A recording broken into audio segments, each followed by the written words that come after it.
Bonjour, qu'est-ce que vous faites là aujourd'hui?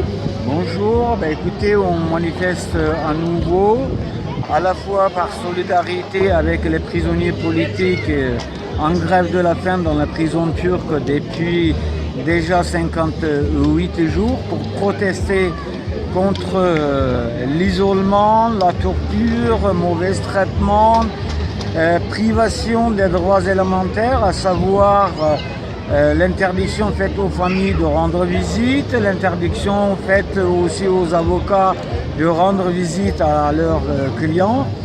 Mais aussi, vous savez, demain il y a le référendum en Turquie dont le but est de légitimiser un système dictatorial déjà en place et particulièrement depuis le pseudo-coup d'État militaire de juillet 2016. Depuis cette date-là, le pays est gouverné par le décret présidentiel. Le Parlement est rien d'autre qu'une chambre d'enregistrement. Le référendum de demain, c'est légitimiser, de rendre légitime et légaliser un système dictatorial déjà en place. Alors, il y a à peu près un mois, vous manifestiez pour demander des observateurs internationaux. À ce jour, je crois qu'ils n'ont pas été mis en place et le référendum, le vote a lieu demain. Donc, qu'est-ce qu'on peut craindre du fait qu'il n'y ait pas d'observateurs?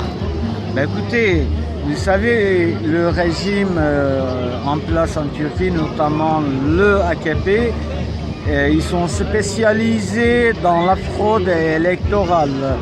Et le fait que depuis juillet 2015, plus de 178 organes de presse écrits, audiovisuels et autres ont été interdits de publication, des dizaines et des dizaines de journalistes interpellés, on peut facilement dire aujourd'hui qu'il n'y a plus personne en Turquie pour empêcher le AKP de frauder ou oser de dénoncer. Parce que de dénoncer la fraude électorale, la fraude de référendum, vous risquez d'aller en prison. Et la Turquie a fait savoir publiquement que les observateurs internationaux étaient indésirables. D'ailleurs, un journaliste français de Marseille qui s'était rendu à ce sujet en Turquie a été interpellé et jusqu'au hier, il était en garde à vue. Il devait être expulsé vers la France avant le jour de référendum. Le fait d'avoir arrêté le journaliste, c'est aussi un message à d'autres journalistes ou éventuellement observateurs qui seront tentés de se rendre en Turquie. Alors, admettons que ce référendum, ça soit le oui qui l'emporte. Concrètement, est-ce que vous pouvez me rappeler les conséquences? Alors, les conséquences, si vous voulez, concrètement, donc le président de la République aura les pouvoirs de l'exécutif, de législatif et judiciaire.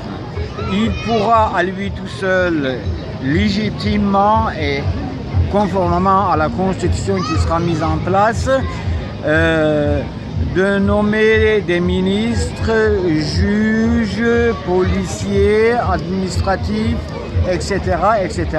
Le Parlement ne sera qu'une chambre d'enregistrement.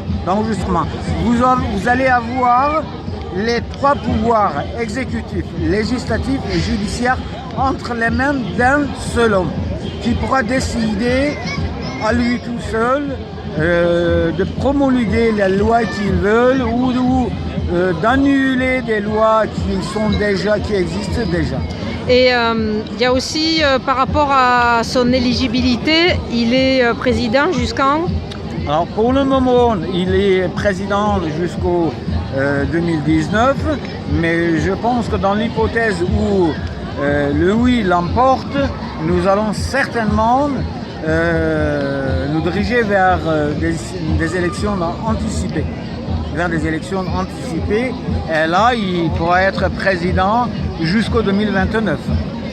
Alors, et si c'est le non qui l'emporte, qu'est-ce qui se passe? Si le non l'emporte, tant mieux pour la démocratie, tant mieux pour le mouvement démocratique, que ce soit kurde, turc, qui se mobilise déjà depuis de nombreux mois, et ce serait aussi un gifle à Erdogan.